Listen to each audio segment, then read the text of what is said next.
નમસ્કાર, આપ જોઈ રહ્યા છો સાબરકાંઠા ન્યૂઝ 24 ચેનલ। હું છું સોયબ સૈયદ। આવો આજના મુખ્ય સમાચારો પર નજર નાખીએ।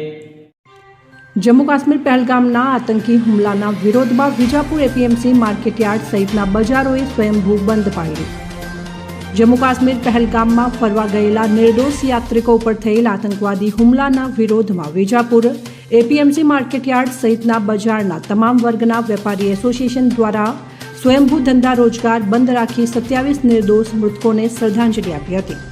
વેપારીઓએ આતંકવાદ સામે રોષ વ્યક્ત કરતા આતંકવાદીઓને સખત સજા કરવાની માંગ કરી હતી, જેને લઈને શહેરના ચક્કર બજાર, ખત્રીકુવા બજાર, ટીબી વિસ્તાર, મેઇન બજાર, શાક માર્કેટ બજાર, સોની બજાર, રેડીમેડ બજાર, હાઈવે ઉપર આવેલ કોમ્પ્લેક્સ સહિત તમામ બજારો બંધ રાખ્યા હતા।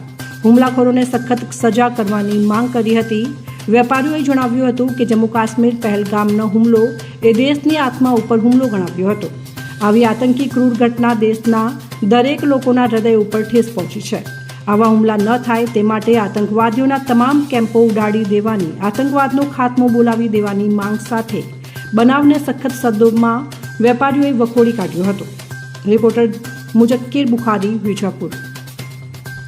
સાબરકાંઠા ન્યૂઝ 24 ને સબસ્ક્રાઇબ કરી લાઇક કરવાનું ભૂલશો નહીં, જેથી આવનારા સમયમાં ઝડપથી આપના સુધી સમાચાર પ્રાપ્ત થઈ શકે। વિજાપુર શહેર અને વિજાપુર તાલુકાની જનતાએ વિજાપુરને સ્વયંભૂ બંધ પાડ્યો હતો, જે તમામ વેપારી એસોસિએશન, એપીએમસી માર્કેટ, શાક માર્કેટ અને તમામ માર્કેટો આજે બંધ રહ્યા હતા અને તમામ વિસ્તારો સ્વયંભૂ બંધ રહ્યા હતા।